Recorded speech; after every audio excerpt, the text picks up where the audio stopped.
All right, listen up. Most people think self-defense is about strength. It's not. It's about leverage, precision, and understanding the human blueprint. If you're ever in a situation where your life is on the line, you don't fight the person, you fight their nervous system. Today, we aren't just talking about hitting hard. We're talking about the science of anatomical vulnerabilities. Those specific zones where the body's natural defenses are at their weakest. This is the stuff they don't teach in your average cardio kickboxing class. We're going deep into the mechanics. Let's get to work. Topic 1. The mandibular angle, the jawline. First up, let's talk about the mandibular angle, specifically the area right below the earlobe where the jawbone meets the skull. In the professional world, we don't just call this the chin. We're looking for the trigeminal nerve. This is one of the largest cranial nerves in your head. When an impact or intense pressure hits this specific junction, it sends a massive electrical surge straight to the brainstem. Think of your brain like a high-end computer. If you suddenly overload the ports with too much data, the system initiates an emergency reboot. That's what a knockout actually is. It's a biological circuit breaker. When you target the jaw, you aren't trying to break bone. You're using the jaw as a lever. The physics here is simple. F, shear ma. But it's not just about force. It's about the rotational torque on the skull. When the jaw is struck at a 45-degree angle, the brain accelerates and then hits the inside of the cranium. An experienced practitioner knows that a flick of the wrist here is worth more than a full-body swing to the forehead. You stay relaxed, you find the angle, and you let the anatomy do the work for you. Topic 2. The brachial plexus, the side of the neck. Next, we're moving to the brachial plexus tie-in. This is located on the side of the neck, roughly midway between the ear and the shoulder. This is a dense cluster of nerves that controls everything from your shoulder down to your fingertips. In tactical circles, this is often referred to as a stun point. Why? Because the nerves here are relatively superficial, meaning they aren't buried deep under muscle or bone.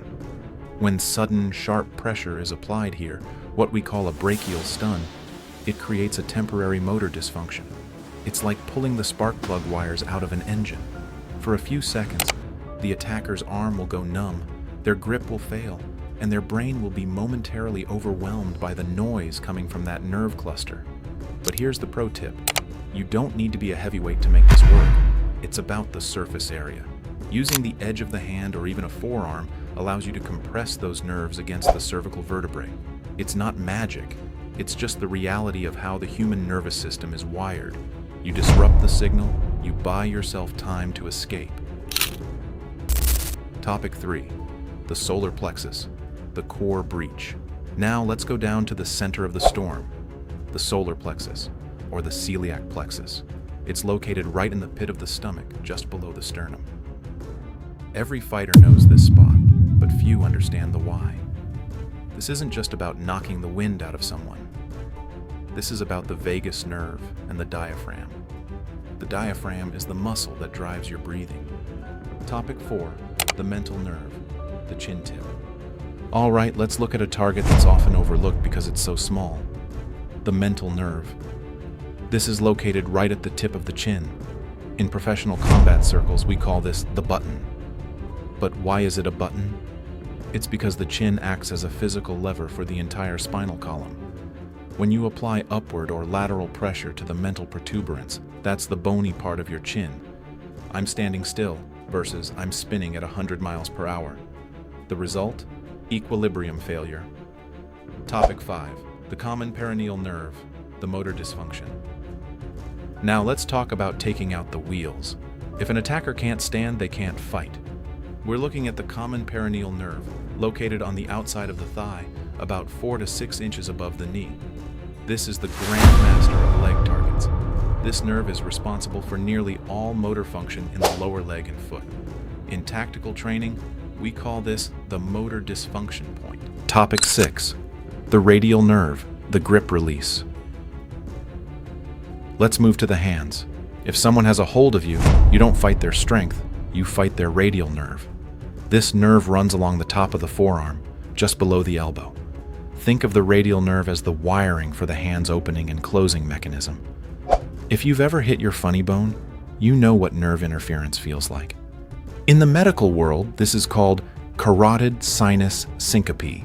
In the tactical world, we call it a sleep state. It's the ultimate bypass.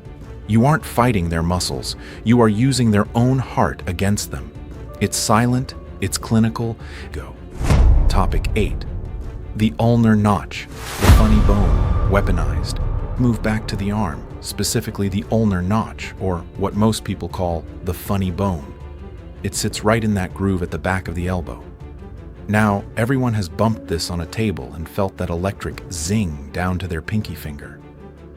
But in a self-defense context, we aren't looking for a zing, we're looking for total limb shutdown. Topic 9. The tibial nerve, the foundation collapse. Let's go back down to the ground. We already talked about the thigh, but let's look lower. The tibial nerve, specifically where it passes behind the knee in the popliteal fossa. If the thigh is the engine, the back of the knee is the transmission. Topic 10. The infraspinatus. To the upper back, the infraspinatus. This is the large muscle covering the back of the shoulder blade. Why is this a forbidden point? Because it controls the rotation of the arm. There's a specific nerve junction right in the center of the shoulder blade. Topic 11. The hypoglossal nerve, the final submission. Finally, we have the hypoglossal nerve, located deep under the chin, right where the jaw meets the neck. This is an invasive pressure point. It's used when someone is in your personal space and refusing to move.